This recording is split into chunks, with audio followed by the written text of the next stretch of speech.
There we go. Okay. Miracles of Lag BaOmer goes on top. Rivka. Yeah. Miracles go on top. Yeah. Where they belong.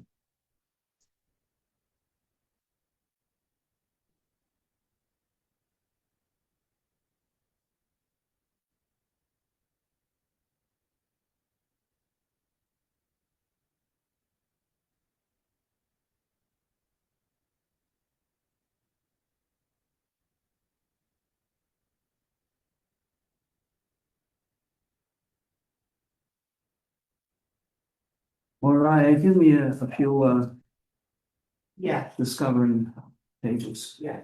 Page sheets. Thank you.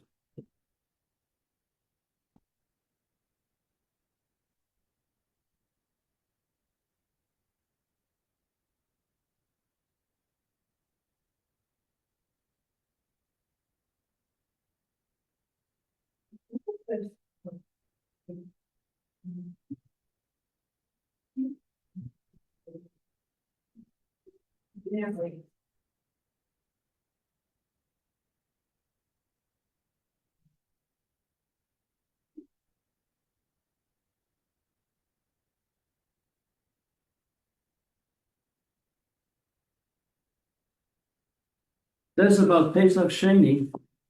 The idea of Pesach Sheni is that it's never too late. If you missed, for whatever reason, you could not bring your Paschal korban Pesach, on Pesach and eat it with your family and rejoice. You couldn't do it.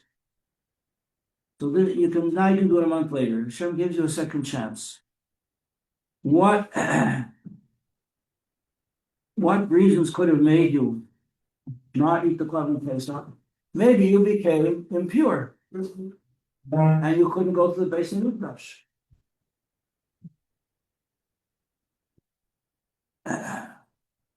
Maybe you had to go to a funeral the day before, you had to go to a levaya, and so you were impure, you couldn't bring your korban on time. Or you were away on business. And your plane was canceled because of missile threats. Couldn't fly out. People were stuck in Israel for weeks on end, 2-3 weeks. My grandchildren got back for Pesach by taking a bus to Eilat and a train or something to Cairo. And from Cairo, they caught a plane to New York. They just barely made it back. So if you were in such a situation, you couldn't be in Jerusalem to bring your korban, so you could, it's not too late. It's not lost. All is not lost. What does it mean to us today? We don't have the Beis Hamikdash. We're not bringing a lamb to Jerusalem. So the Rebbe explains that these two concepts also have a spiritual significance. If you're too far away, it's like a person says, listen, it's all very nice what you're saying, but I didn't grow up like that.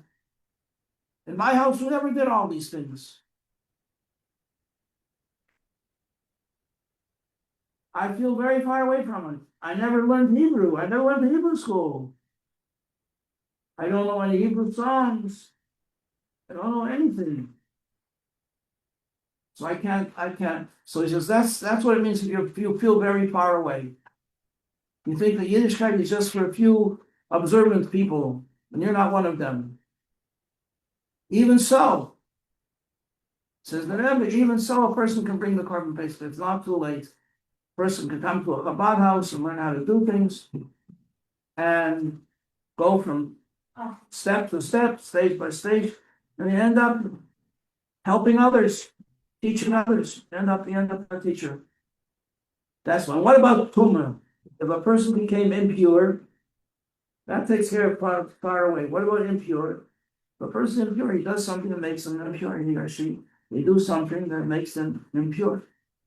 Like, for instance, if a girl whose father is a kohen, marry someone that she's not allowed to marry.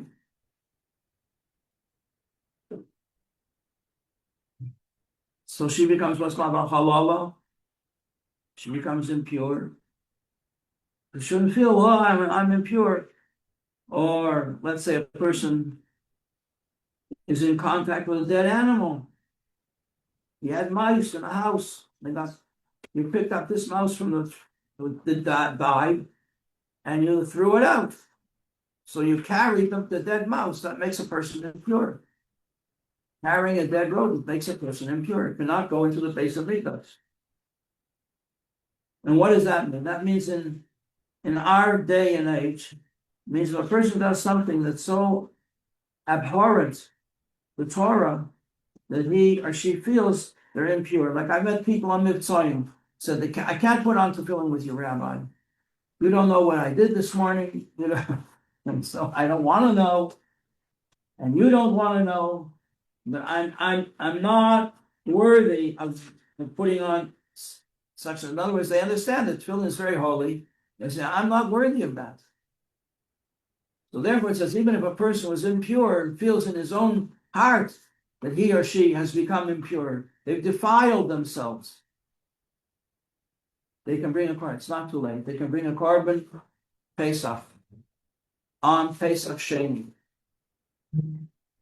And they take their nefesh, and the Rebbe said one time the person should take this in the many shuls, especially in Chabad shuls, there's a little room off the main shul. It's called the Chabadska room. Chabad room, where people can go and daven slowly, carefully, pay attention. They answer what they have to answer, but they don't daven with the minyan. We daven alone. We daven. So that's called the Cheder Sheni.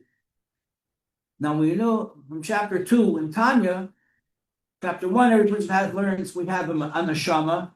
In chapter 2, we learn that we have a soul. In chapter 2, we learn that the Nefesh Elokis is like Nefesh Hashemis B'Yisrael. It's the second soul. There's the natural soul, self-centered soul, and then there's the godly soul. The godly soul is called the Nefesh Hashemis. I heard the Rebbe say one time that a person, if he's not with the program, he should take his Nefesh Hashemis to the Cheder Hashenis. He should take a second soul to the second room, and he should daven to Hashem. That's the idea of being Tomei in Hasidus. As a person defiles themselves, heaven forbid, with bad things, not good things, not good words, not good thoughts. Okay. Thank you. You're all great. Chapter 20.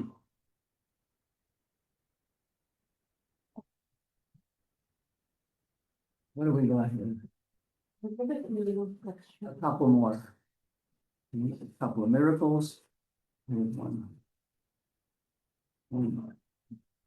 Chapter 20. In Tehillim, for the sake of our people everywhere, Hashem should watch over them and protect them and grant us insight.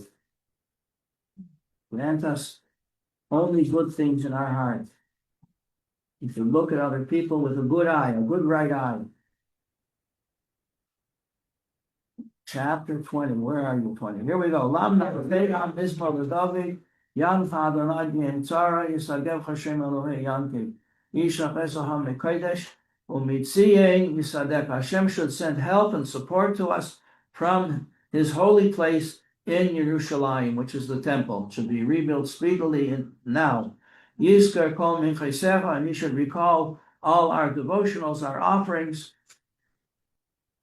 V'ailasacha, the burnt offerings, Yadash Nasela, they should be graciously accepted. Yiten l'chachel vavecha, and He should grant you all your heart's requests. V'chol atzasacha yemole, and all your good intentions, you should be able to fulfill them. L'ranana, Yeshuasecha, let us rejoice in your salvation, Hashem. U'b'shem Elohim, Eloheinu nidgel, and let us raise the banner of our God on high. Yimole Adonai Kol Mishalei Secha, Hashem should fulfill all your requests. Tayadaiti, now I know, Yeshia Adonai Mashiach, Hashem says his anointed one, Yaneu Mishmei Koshei, he answers him from his holy heavens, Biguburis with mightiness, Yesha salvation, Yemine from his right hand. Elim, they come with chariots and cavalry, vehicles of war, and missiles, and torpedoes, and who knows what else. Vanaknu, Russian automatic rifles. Vanaknu b'shem Adonai Eloheinu nazkir. What are they called? Kolnikovs or something like that. And we come with the name of God on our lips. Hema karu v'nafolu. They fell. They stumbled and fell. Vanaknu kamnu. We stood up, and we are standing stalwart when they say Dod. Adonai Hashem Eloheinu v'yim karenu. Now take your Tanya's, girls, and I want you to open up the page 40, chapter 46. I'd like to take a look at that because it has to do with Pesach. This is appropriate for now, and it's because it answers a very big question that a lot of people have. And this is what Tanya is really all about. Once we define who is a Beinoni, the Beinoni, Tanya is about how the Beinoni can serve Hashem with love. No. We have 46 in the book here? No. No. It's not in this one, it's in. Is there a chapter 2 in Tanya? A book 2? We have book 3 here, we don't have book 2. There's a couple downstairs, but we don't have a large set. Okay, so we'll go back to where we were. Chapter 15.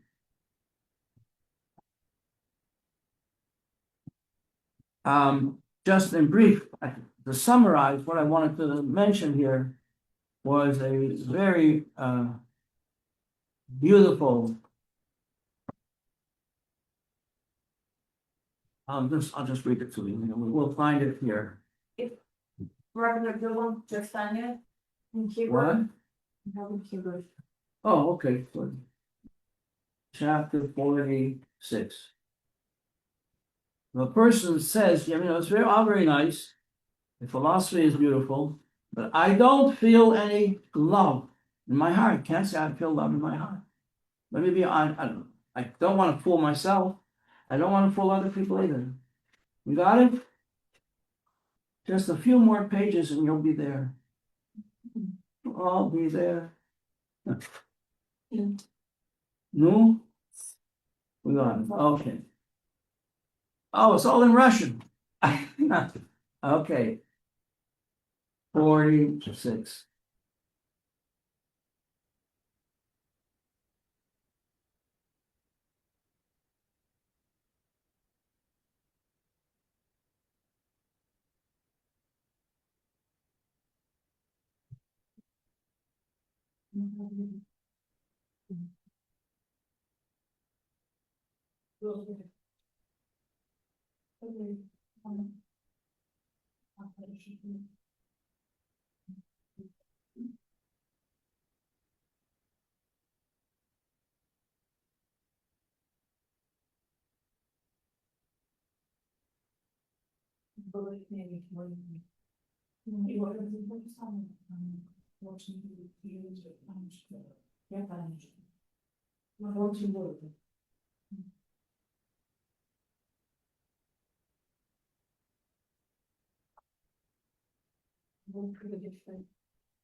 Okay, yeah. Here we go. It says the Alter Rebbe writes, "How can a person feel love for Hashem if he doesn't feel it? It's not natural to him." It says, "Hine kasher yosim el libe." When a person will think in his heart, "Mashikoso kamayim haponim haponim." If you go to the river and you look in the river and you see your own face, water reflects a face. Hein leiv ha'adam el ha'adam. I think Shlomo Melech writes this. Same way, the heart of one person reflects is reflected in the response of a second person. In other words, if you go around smiling at people and saying nice things to them, they'll smile back at you. If you're smiling, the whole world smiles with you. But if you're crying, it brings on the rain. So keep on smiling, and the whole world smiles with you. Very popular song in its day. When I was a little boy, things I heard when I was a little boy, they stayed with me forever. Okay, so similarly here, the Rebbe is saying, if you look at somebody else with a right eye, they're going to look back at you with a right eye, and that's human nature. That's just normal. Kain leiv ha'adam el adam. Similarly, the heart of one person will reflect what's in the heart of another. Pirish, kamei she kedemus v'tzuras haponim sha'adam mare b'mayim. The same way that when you look in the river, in the water, and you see an image of your face, kain nira lei sham b'mayim oisa tzura atzma. So you see the same image, what you are giving out, that's what you see coming back at you. Kacha mamish leiv ha'adam hanema.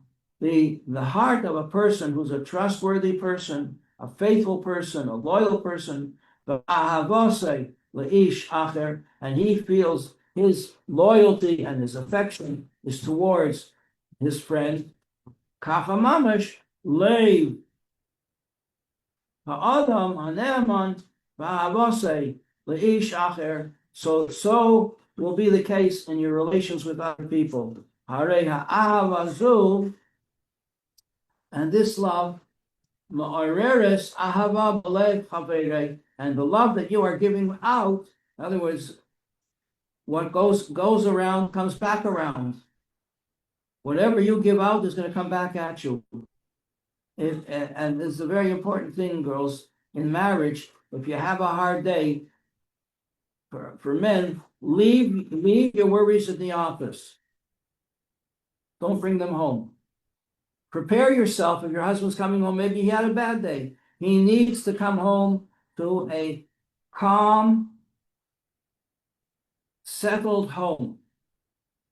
And if you're having a bad day, the washing machine didn't work, and the diapers are piling up, and you're frustrated. Somehow you have to push it aside and greet your husband with a happy countenance, so that he will return this to you. Gamken liyes oyavim, since these two people are friendly, but ne'amonim zelazeh, they will behave with affection for one another. Bifrat kasharoya ahavas chavera elav, especially when they see the love of their friend towards them. Hine zeu teva hanohuk b'midas kol adam. This is the nature of every single person. This is not something you have to study a lot of Hasidus to understand. It's human nature. Afim shneim shavim b'mayla, and that's even if they're good friends and they're both on the same level, they're in the same class, from the same neighborhood. V'alachas kama v'kama, how much more so? The kama im mele godel, if it's not just two friends, it's a king, the king himself. Imagine the Rebbe walking into the machon and calling going over to one of the girls to speak with them, and a melech gadol, a great king, v'rav, and mighty king, and if he's going to be Mara Havose Hagadolah, and he will. You just see, looking at him, his beautiful clothes, his entourage, all the princes who are accompanying him. Atsumo liish had. Now, what happens? Not an equal, not a nobleman, not an aristocrat, but there's some guy who's thrown out of his home. He doesn't have any clean clothes. He didn't eat for a few days. He's dirty, he's disheveled, he's down.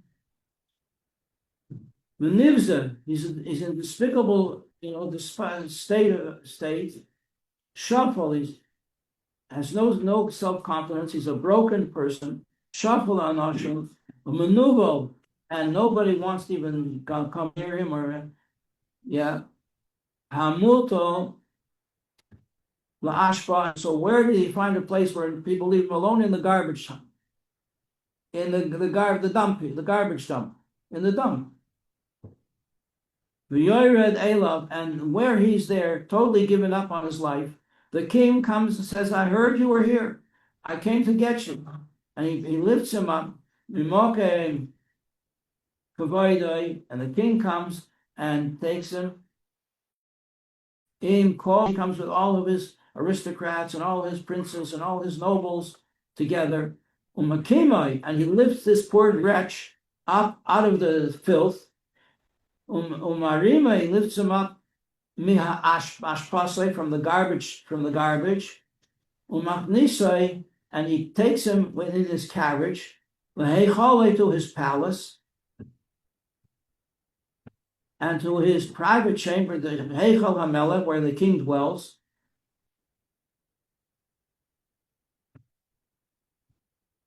Cheder lifnim mecheder, and he takes him inside the palace to his private area, private chambers, where people are never even allowed to go, and he takes them into these private areas. Mokein,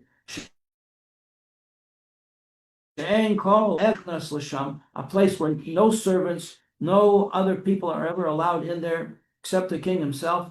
And they are together alone. Sham v'yichud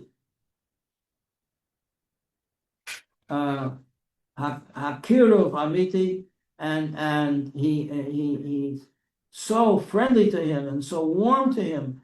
V'chibuk, and like old friends. He takes him like an old friend. You see boys or the girls, when they meet up after the summer, they all hug each other. So he hugs him and kisses him, and he clings to him with his spirit, b'chol lev, and with all his heart. He shows him real love. How could this be? Well, maybe he's his long-lost brother. Maybe he's a survivor of the concentration camps. Maybe a survivor of the tunnels in Gaza. Afal Pikein, Valach is kama, how much more so? Disorder, Mimela, Ahava, Vapoil.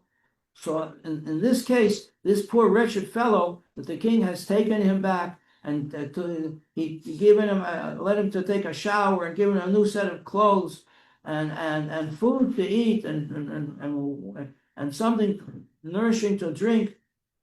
How's he going to feel towards the king who was suddenly taking care of him? He didn't know that the king was related to him, and the king found out, and the king lifted him up and took such care of him. So he's going to feel, just what reflects a face. This poor wretched person is going to feel tremendous gratitude to the king. To this shuffle anoshim, to this wretched fellow. El nefesh hamelech, how great is the love he's going to feel, and how grateful he's going to be to this king, and how privileged he's going to feel, and he will feel he wants to be connected to this king, and he just doesn't understand why this is happening, but it is. Mamash mileiv nefesh me'umka deliba. He's going to feel a love for this great king, with so powerfully without any limits. Afim libe kalev, even if his heart, this poor wretched person, doesn't feel anything. If he's a cold person, his heart is like a heart of stone. Nothing touches him. Hamas yimas, his cold heart will melt. V'haya l'mayim tishafech, which will pour forth minaf nafshay, pour forth from his soul like water.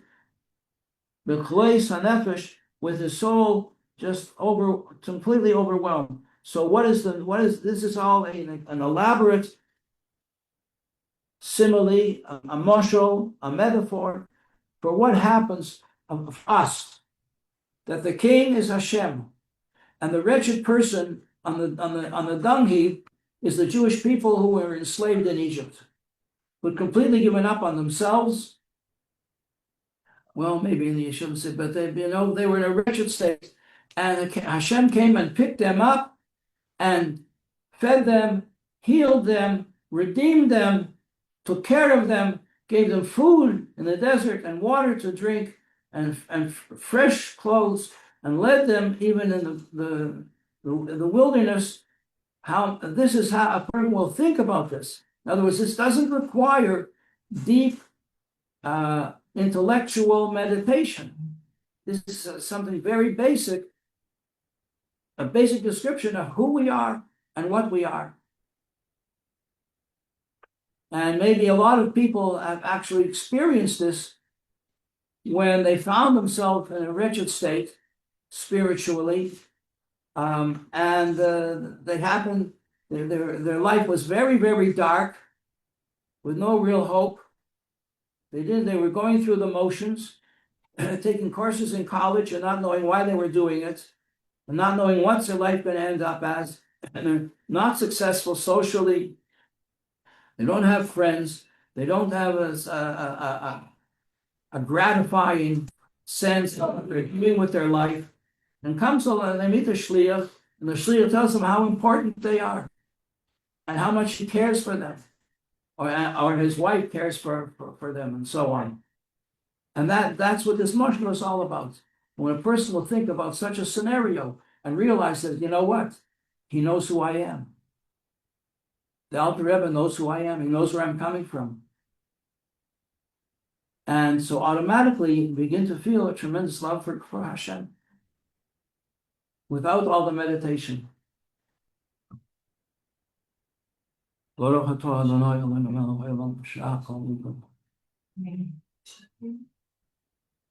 Whoever brought this, thank you very much.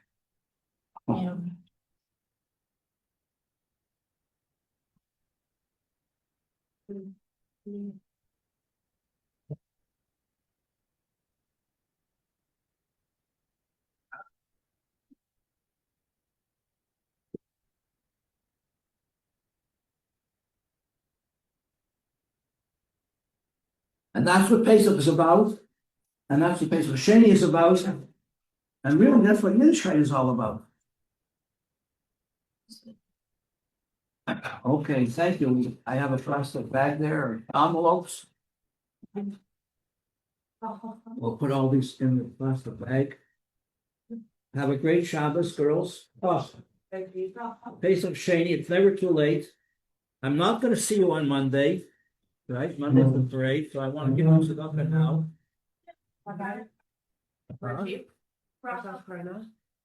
Yeah. Thank you.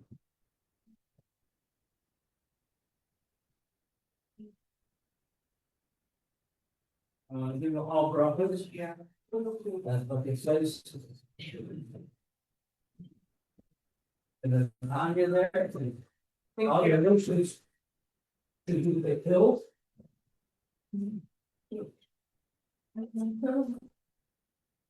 Hear good news from all of you. We hear the ultimate good news.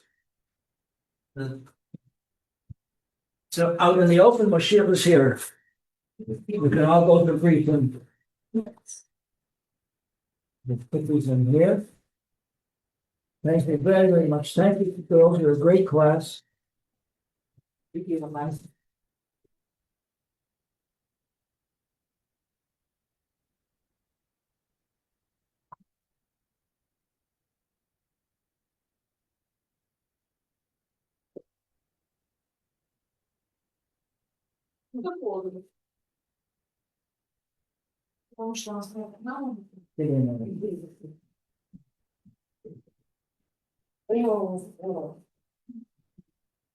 Понятно. Ну, там ничего нет.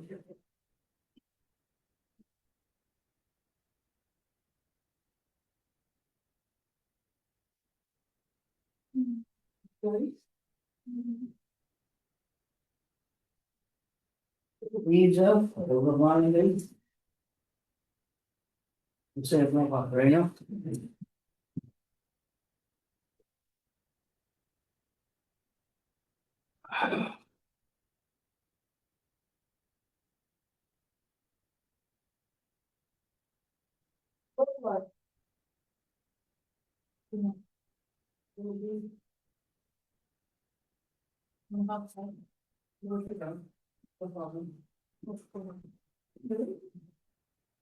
Well, what father man, I'll kill much of the Russian armies when it's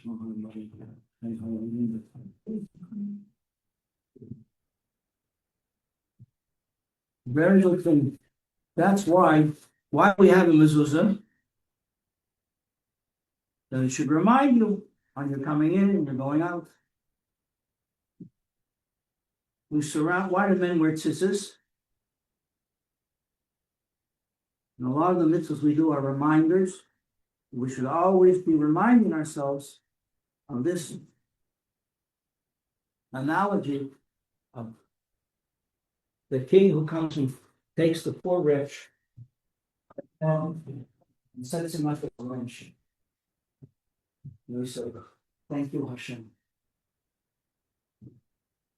Rabbi Pape, and we have a verse for the doors.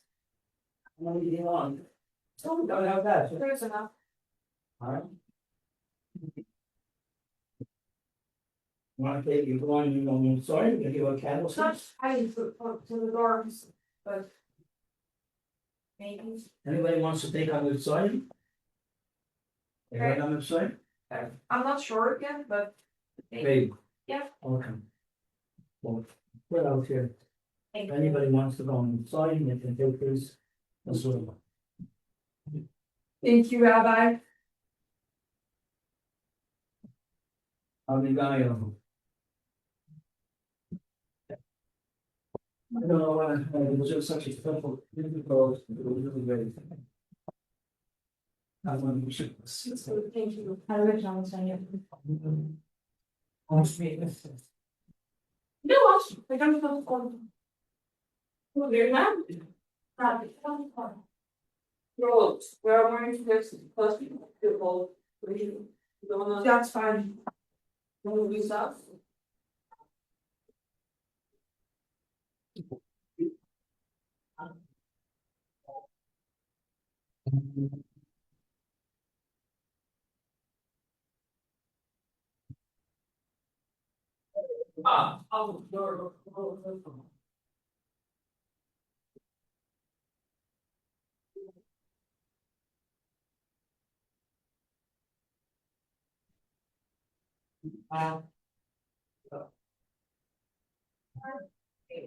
Right.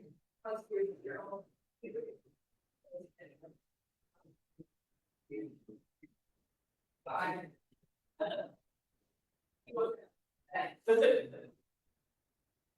Airport.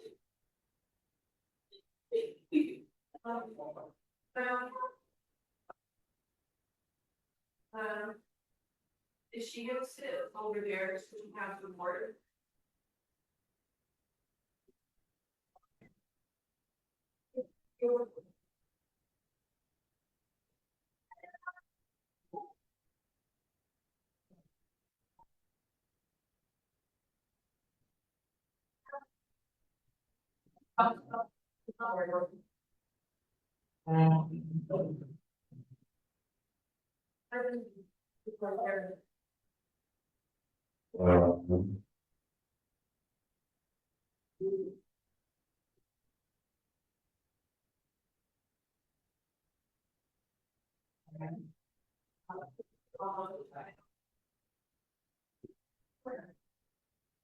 No, no, no.